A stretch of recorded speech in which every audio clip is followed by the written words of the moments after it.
Olá a todos, bem-vindos ao Tretas do Cromo, eu sou o Paulo e Supergirl estreou esta semana nos cinemas. Quem segue aqui o canal sabe que eu estava extremamente entusiasmado para este filme, que é o segundo neste universo da DC, que está a ser construído neste momento pelo James Gunn e Peter Safran. Contudo, desde já devo dizer que achei Supergirl um filme, digamos, algo fraco, porque para esta segunda introdução, em termos cinematográficos, para este novo universo da DC, esperava uma melhor construção e também o pavimentar, digamos assim, deste universo de maneira mais coesa e que apresentasse no mínimo um filme sólido que cativasse as audiências, graças, por exemplo, ao sucesso que foi o filme de Superman do James Gunn. Mas falando de James Gunn, e antes de começarmos o vídeo propriamente dito, desta review sem spoilers, devo mencionar que este filme não foi dirigido pelo próprio James Gunn. Portanto, vemos muita coisa na discussão, por exemplo, online, de que é apenas mais um filme de James Gunn, mas ou seja, ele nem sequer está presente como realizador. Está assim como produtor, mas num género, por exemplo, do papel que é o Kevin Feige na Marvel, em que ele basicamente aponta para onde quer a história mais ou menos, em termos de timeline, e aquelas ideias mais soltas para depois abordarem em projetos futuros, mas este filme está em cargo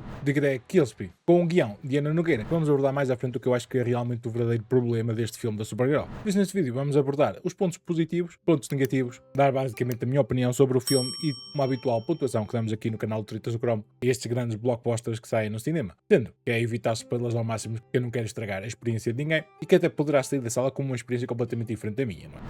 You're hurting my head.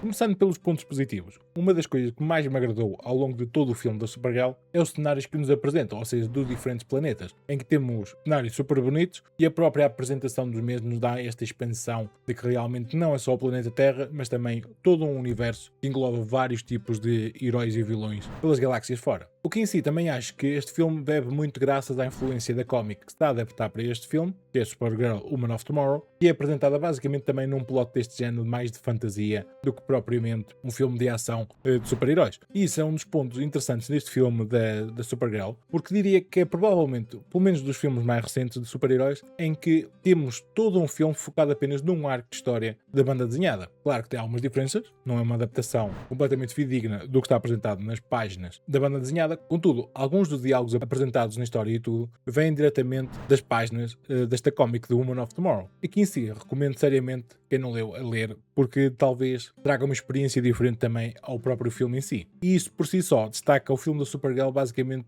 do resto que temos visto de filmes de super-heróis ao longo dos últimos anos. E apesar dessa história da banda desenhada ser, eu diria, uma das melhores da Supergirl, e muito mais madura, o que em si a destaca das demais histórias que existem da Supergirl, a própria utilização dessa história no filme falha um pouco, diria, em termos de reestruturação da mesma. Porque para este cinema, nós, a série, por exemplo, banda desenhada, podemos ler qualquer coisa fora de contexto. Rapidamente, talvez assimilamos as coisas a vários super-heróis, pelo menos quem estiver mais habituado no ramo das cómics. Contudo, no cinema requer um maior cuidado para estruturar os personagens que estão a ser apresentados, desde a sua introdução ao momento da própria história que estão a contar no filme, não é? E depois a conclusão do mesmo. Algo que este filme de Supergirl falha nesse campo. Por outro lado, um dos pontos claramente para mim positivos é o próprio casting dos principais personagens neste filme, ou seja, a Mila Alcock como Supergirl. Acho que é perfeito para esta visão que eles têm para a personagem, ou seja, é que no papel e em teoria, digamos, difere completamente logo da versão que temos do Superman do David Cruzwell, ou seja, em que é aquela versão de Superman que estamos habituados das cómics, que é muito mais otimista, o bom samaritano, o escudeiro, como queiram chamar, e que mesmo perante dificuldades extremas tem sempre aquele ombro amigo para todos que o rodeiam. Supergirl, neste momento, é apresentada como alguém, basicamente com um rancor pelo resto das pessoas, mas mesmo assim tentando ser boa e fazendo o bem maior para com os outros, mesmo não gostando deles. Ou seja, isso é uma diferença interessante para apresentar neste universo da DC, porque nós sabemos que ao longo dos anos das bandas desenhadas, Supergirl basicamente sempre foi uma versão feminina de Superman e pouco mais era por aí. E não lhe dava muitas vezes a profundidade que ela merecia. Com esta banda desenhada do Woman of Tomorrow, as coisas mudaram um pouco quando saiu e temos agora maior desenvolvimento da personagem neste campo. O que em si encaixa perfeito para uma introdução cinematográfica com os dois personagens ao mesmo tempo. De igual modo, Jason Momoa como Lobo, nem era preciso quase vê-lo atuar completamente com a maquilhagem e tudo mais, porque literalmente Jason Momoa é o Lobo, tirando a parte dos poderes e tudo mais. O gajo amarrado dos corpos. Well, I am.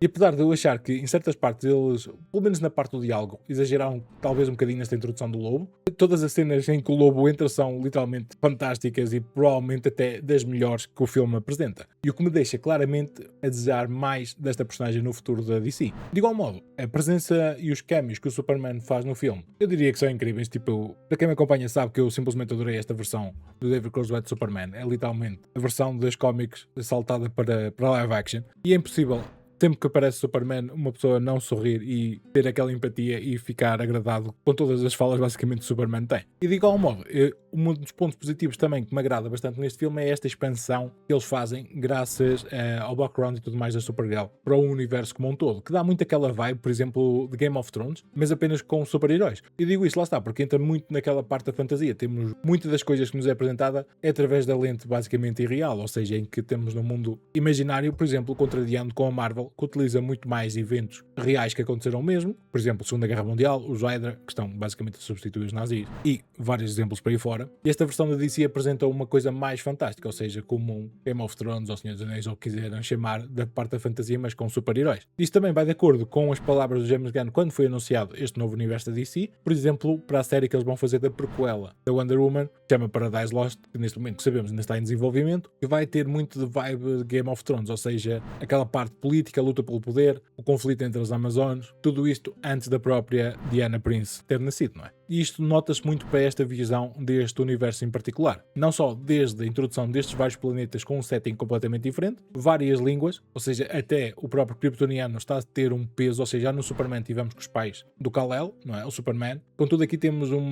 aumento dessa elaboração da linguagem kryptoniana em todas as cenas de background que a Supergirl está presente no planeta de Krypton. Ou Argo City, devo dizer. Com este filme, temos um aumentar e expansão deste universo mais fantasioso, o que em si me agrada bastante. Mas tu diria que isto é tudo os pontos positivos que eu consigo encontrar neste filme. It's wherever you are, buddy. Porque se pegarmos agora nos pontos negativos, temos carradas, diga-se. E desde logo o primeiro é logo o guião. Ou seja, sabemos que este filme é escrito pela Ana Nogueira e é a mesma guionista que está a escrever neste momento o filme da Wonder Woman. O que em si me deixa já com fortes dúvidas da história que eles vão apresentar da Mulher Maravilha no futuro, caso esta guionista se mantenha ligada ao projeto. Porque claramente a falha gigante deste filme da Supergirl, eu diria mesmo que é o próprio guião em si, porque a única parte em que funciona e se torna algo emocional é a parte em que adapta diretamente a cómic do Woman of Tomorrow. Todas as outras adições, das duas, ou não têm peso, ou não fazem sentido, ou literalmente são superficiais que nem sequer te lembras quando sais depois da sala. Um dos grandes exemplos disso é a própria apresentação da Supergirl. Desde o início para o meio até ao fim do filme, ela muda basicamente o tipo de discurso que tem e que por si, graças a este discurso, acaba mesmo por mudar até os seus próprios ideais. O que mostra que basicamente o final foi contra tudo que ela andou a dizer durante 2 horas. Um dos grandes fatores que para mim pessoalmente me irrita nesta apresentação, ou nesta versão da Supergirl, devo dizer, é o facto de como é que ela nos apresentam a personagem. Não só esta versão da Supergirl é mal-humorada e basicamente tem um ressentimento gigante para com os outros, o que em si, lá está, como eu disse anteriormente, no papel agrada-me porque a distancia e faz uma versão diferente do que é o próprio Superman e acaba-se logo com o rótulo de que é apenas uma versão feminina do Super-Homem. Contudo, isso precisava de ser explicado neste filme a solo de introdução da personagem, coisa que passa um bocado ao lado. E a maneira mais fácil de explicar o porquê dela ser assim nesta fase é graças a uma infância que basicamente a fizesse ressentir contra todas as pessoas que ela encontrasse. Contudo, o que nos foi apresentado no background ou do passado, digamos, da Supergirl não é propriamente isso, como sabemos da história da Supergirl. Ao contrário do Superman, que veio para a Terra enquanto bebê, teve uma infância boa numa quinta de Kansas, não é? Com os bons ensinamentos pela parte do pai. A Supergirl, o que sabemos é que ela viveu os eventos da destruição do Krypton e que isso basicamente a traumatizou a um ponto que o Superman não sofreu esse campo. E daí ter uma visão diferente do mundo da do Clark Kent, ou seja, a cara olha para a vida, digamos, muito mais angustiada que o próprio primo. Contudo, a diferença que nos é apresentada no filme é que ela basicamente vivia isolada, sem saber da própria destruição do seu planeta, até ao momento derradeiro em que basicamente é obrigada a sair de Argo City. Já tínhamos tido relances disso, e até foi abordado aqui no canal, quando lançaram os trailers, porque este foi um dos pontos que revelaram demasiada coisa nos trailers, mas também, entrando aqui nas partes negativas, o que eles nos apresentaram nos trailers foi as melhores partes do filme. Portanto, não sei até que ponto é que haveria grande confiança no filme em si. Mas, ou seja, neste background que é apresentado, é certo que ela perde a família, perde a cidade, o próprio planeta, mas o mesmo aconteceu com o próprio primo. A única diferença é que ela viveu de perto mais estes acontecimentos, mas o que em si não explica o rancor que ela tem para com todas as pessoas com que ela se cruza. A parte de depressão e tudo mais, e tentar embebedar-se para esquecer os problemas, isso claramente é justificável através dos seus acontecimentos na adolescência. Contudo, o rancor pelas pessoas em si, nem tanto, porque era muito melhor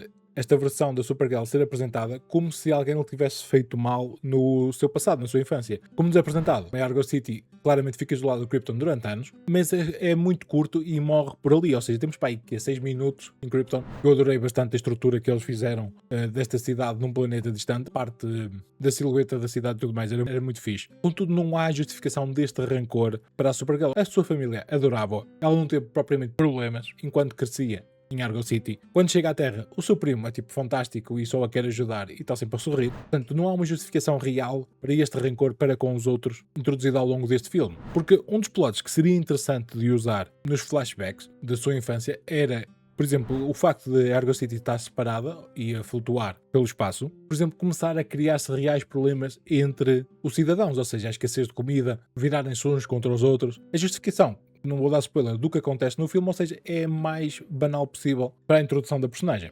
O que em si deixa-me bastante desiludido com o que eles podiam aproveitar no background dela. Porque é certo, por exemplo, Superman não precisamos ver outra vez a origem do mesmo, toda a gente sabe como é que ele chega à Terra. Contudo, a Supergirl diria que é uma personagem talvez mais desconhecida e faria sentido aqui uma introdução e mudar ligeiramente o seu background para justificar este rancor dela pelas pessoas. Apesar dela tentar ser sempre boa e fazer o bem, lá está. Mas quando ela faz isso, parece quase como uma obrigação pelas palavras que lhe foram induzidas na sua infância do que propriamente por vontade própria. E isso quase que é justificado com o que acontece no final do filme. E a própria influência que ela poderá ter na Ruthie, ela teve influência nesta jovem que é introduzida neste filme com as suas palavras, mas depois as suas ações contrariam completamente o que ela andou a dizer. O que para mim não faz grande sentido nesse campo. E eu não sei até que ponto é que neste momento começaram a circular rumores online de que pelo menos meia hora de filme foi cortada, o que em si, quando falamos aqui no canal, quando o tempo de exibição da Supergirl saiu cá para fora, achei que era tipo curto, tendo em conta tudo o que sabíamos que era a introdução do background da Supergirl e tudo mais, a história que tinham preparada para Krypton, ou seja, 1h50 parecia curto para contar isso tudo, e se realmente essa meia hora foi cortada, explica muito as falhas entre coerência desta parte do passado da Kara Zor-El para o seu momento no presente. E acho que perderam aqui claramente uma oportunidade de ouro neste campo, porque como vimos no início do filme de Superman, este universo da DC existe, ou seja, a timeline delineada são 300 anos, isto praticamente quase na Terra, ou seja, Superman só existe há 30, Supergirl neste momento terá por volta dos 20 e poucos no universo da DC, mas existe todo um universo super amplo que eles poderiam explorar, por exemplo, graças a esta Supergirl. Outros pontos que me irrita durante o filme é o facto de ninguém conhecer que ela é uma kryptoniana e por alguma razão o vilão apenas se lembrar disso e conhecer do nada no final do filme e ter uma própria arma preparada para ela. Tipo, não faz qualquer sentido. Não há sequer um background de história para o vilão em si, apenas cai e é tipo mau porque anda literalmente só a fazer coisas más e torna-se em si, nesse ponto, algo genérico. Outros pontos que eu não gostei na parte do vilão é que eu não percebi bem o que o ator estava a tentar fazer com o personagem em si, porque é certo que o creme das colinas amarelas, como é nos cómics, não é propriamente um vilão memorável. Contudo, as suas atrocidades que ele faz nessa cómic justificam, lá está, o rancor da Supergirl e da Ruthie com este personagem. O que vimos no filme é algo tipo, ele faz isto e aceita só. Então, para além do mais, a performance do ator em si não digo que é má, porque é muito fixe em certos momentos, mas ao mesmo tempo ele parece estar a fazer um crossover entre Gajo Macabro, um Joker do Heath Ledger, ou seja, há ali vários maneirismos e tudo mais que lembrar essa versão do Joker, com a necessidade de sempre largar a piadinha, e isso claramente irritou-me, foi mais um dos pontos. E depois o facto da música em si, ou seja, este filme, para já, quando começou a sair as notícias que já ia para o seu terceiro compositor, apenas 2-3 meses antes do filme ser lançado no cinema, deixou já pulga atrás da orelha, porque não é normal isso acontecer, ou seja, mudança de compositor é normal que às vezes acontece, mas ou seja, uma mudança contínua de compositor e mudar tão tarde, antes do filme estrear nos cinemas, deixou claramente dúvidas que algo poderia estar mal. E isso vê-se também em termos da música e da soundtrack apresentada ao longo do filme. O que em si, o filme tem todas as bases possíveis para ser algo especial e ter uma qualidade boa apresentada, contudo, eu acho que o que o diretor, o Greg, quis fazer aqui foi basicamente imitar os filmes do James Gunn. E por isso é que nos trailers e tudo mais nós dizemos e víamos online que este filme da Supergirl parece quase os Guardiões da Galáxia, porque ao longo deste filme vemos muito isso, ou seja, a necessidade constante, seja numa cena de ação, num diálogo mais fora do contexto, enfiar ali uma musiquinha só porque sim, ou seja, nem sequer faz quase sentido. Faz lembrar-me seriamente o que aconteceu, por exemplo, primeiro filme do Suicide Squad, em que o diretor tinha uma visão para o filme e depois o estúdio veio e queria fazer algo tipo Guardiões da Galáxia, e por isso é que tiveste várias músicas conhecidas enfiadas a meio do filme. O que em si não condizia nada do que estavam a apresentar em termos visuais, seja combate, seja diálogo, seja o que seja. Aqui foi basicamente o que me deu a entender, o diretor, o Greg, disse, tipo, o James Gunn está a tomar conta disto, não é? Portanto, vou fazer o máximo possível para ele gostar deste filme e vamos enfiar aqui várias músicas que ele poderá gostar. Basicamente é isso que parece, porque muitas das cenas de ação, que até estão a ser mais ou menos interessantes, perdem um bocado da qualidade, pelo menos aos meus olhos, relativamente à música utilizada no mesmo. Não é o problema da música em si, é tipo saltarem uma música para a outra, tem grande contexto para a parte visual que estamos a ver. Pontos negativos, digamos que a mesma própria cenas coreográficas da luta, apesar de no final do filme é quando o terceiro ato diria que é a melhor parte do filme, e é realmente quando a Supergirl se destaca e, digamos, veste propriamente o manto, o filme, digamos que fica a roçar mais para o bom do que para o mau. E aí sim, até as cenas de ação se tornam muito melhores. Porque geralmente, às vezes temos filmes que o guião é mau, mas as próprias cenas de ação tornam o filme muito mais divertido e mesmo interessante. Por exemplo, Mortal Kombat 2. Aqui, este filme parece genérico basicamente em todos os aspectos possíveis, tirando mesmo o final, do início ao fim. E outros grandes problemas que tenho com o filme é que eu acho que não sabem o que é que queriam fazer deste filme, adaptando a própria história da Woman of Tomorrow como um completo drama, ou tentar ser uma comédia. Porque muitas das vezes as partes mais interessantes do filme em si são quando estão no tom de drama, em que dá um peso real e emocional à própria história, mas de repente se lembram, temos que enfiar aqui umas piadinhas que é para isto está a ser demasiado pesado. E isso para mim estraga qualquer ritmo e qualquer história que eles estão a apresentar com a própria Supergirl neste filme. Outra das coisas que se repara claramente é a própria reestruturação do filme. E eu não sei até que ponto, depois das audiências de teste que viram o filme,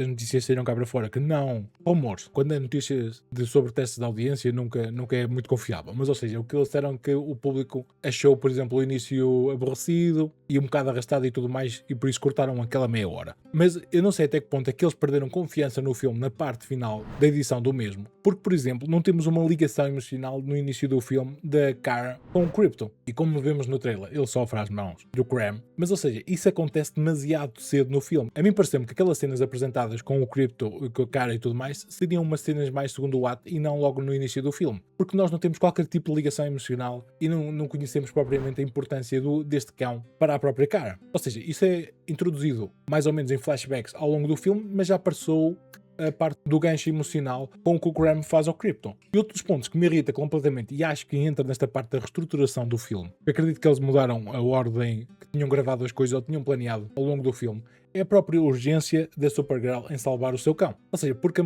primeira parte do filme ela parece que nem sequer se preocupa. Só o que acontece ao Krypton serve basicamente como um âncora de plot para não nos esquecermos que realmente o cão está a sofrer. E só na parte do final do segundo ato e início do terceiro é que vemos o sentido de urgência na Supergirl para salvar o seu cão. Podemos justificar claramente que ela não está preocupada ou demonstra um tom de urgência porque ela é Supergirl, não é? Consegue fazer tudo rápido e seria uma das justificações plausíveis para não haver este sentido de emergência logo de início. Mas eu diria que, através do diálogo que é apresentado, parece que foi mais ou menos as coisas tiradas fora de contexto, porque ela numa cena não está preocupada, na cena a seguir nota algum tipo de preocupação e basicamente estão a decorrer isto durante o primeiro e segundo ato do filme. Sendo que lá está, para mim o terceiro ato foi o melhor e foi quando eles literalmente decidiram, ok, estamos a fazer um filme da Supergirl. Dito isso, e dando aqui, antes que me enerve mais, dando aqui a habitual pontuação que damos no canal, diria que este filme da Supergirl merece 3 estrelas em 5. Muito por causa do final do filme em si, que acho que salva completamente os 2 atos anteriores. É certo que para mim Supergirl não é uma Madame Web, não é um Craven dessa vida, está muito acima do que foi apresentado nestes filmes, também fora melhor, mas nem sequer chega perto, por exemplo, ao calcanhar do que vimos no primeiro filme deste universo que é o Superman. E usando as comparações anteriores entre a Marvel e a DC, diria que este filme da Supergirl parece mais um Thor Love and Thunder. Tinha tudo para dar certo e quase nada deu. Muito por culpa deles não conseguirem perceber se queriam um filme fosse um drama ou se fosse uma comédia. E isto acontece exatamente o mesmo Love and Thunder. Apesar disto tudo, com este filme, ele basicamente cumpre a função de eu querer ver mais destes personagens no futuro da DC. Não sei se é por causa, nesse campo, de eu ser um fanático da DC, se é por o que eles conseguiram no filme em si. Ou seja, preciso de feedback de pessoas que não estão tão habituadas à banda desenhada. Portanto, diz-me aí nos comentários essa tua opinião. Ou seja, porque a Millie Alcock como Supergirl e o Jason Momoa como Lobo deixam-me, pelo menos, curioso do que é que eles poderão fazer neste futuro universo da DC. Sabemos através de James Gunn que a Supergirl terá um papel algo que importante no filme do Man of Tomorrow. Neste momento está a ser gravado para sair no próximo verão, mas a maneira como o Lobo sai de cena, digamos assim, no filme, pode muito bem justificar um filme a solo para ele no futuro. o que eu adoraria que eles fizessem, mas tinha que ser, como o Jason Momoa disse, rated R. Nada de fazer cá PG-13 ou assim, porque Lobo precisa de ser o mesmo nível de Deadpool. Se a DC fizer as coisas bem, e não me interpretem mal nestas futuras palavras, mas se a DC fizer as coisas bem, o Lobo poderá muito bem ser o que é o Deadpool para a Marvel. O Main Man claramente tem capacidades suficientes para se destacar forte neste universo. See you, tits. O que me deixa também esperançoso é realmente esta expansão do universo, como vemos aqui, vários planetas, este ar de fantasia e não de algo tão real como é, por exemplo, lá da Marvel. E são todos pontos positivos que para mim me deixam entusiasmado para o futuro do universo em si. Eu só temo, seriamente, é que, sendo este Supergirl o segundo filme deste universo, não vá tirar o interesse das pessoas pelo universo em si e acontecer o mesmo que aconteceu com o passado, o apelidado Snyderverse, em que a partir do Batman vs Superman houve um descalabro de interesse pelo público e Suicide Squad, o primeiro, mandou basicamente o universo por o charco, não é? O que me levanta a séria questão de que se realmente terá esta a qualidade de filmes que vamos ter caso James Gunn não esteja a dirigir os mesmos, ou pelo menos escreva o guião. E levanta a verdadeira questão de que se realmente chegou o ponto em que o do James Gunn assumir que quer apenas dirigir filmes e escrevê-los no universo da DC, ou vai assumir de uma vez por todas o seu papel na DC Studios, que é patrão da mesma, basicamente, e fazer o que o Kevin Feige faz na Marvel. Porque, claramente, ele realizando filmes e escrevendo os mesmos e por aí fora, ele não tem tempo para supervisionar todos os outros projetos. É certo que ele poderá ler o guião assim de alto, no papel é uma coisa, depois no ecrã é outra. E uma das frases que claramente vai vir à baila no futuro, depois desta estreia da Supergirl, é que ele disse que o guião da Supergirl era bom. E o que vimos no grande ecrã não é propriamente isso. Só espero seriamente que, graças a este filme, a Ana Nogueira não seja, nada contra o trabalho da senhora, atenção, mas que não seja a guionista da Wonder Woman. Preciso claramente que a história da Wonder Woman seja épica, como a personagem é, e se conseguiram fazer a versão da Wonder Woman da Gal Gadot algo super interessante, com a própria Gal Gadot, não é?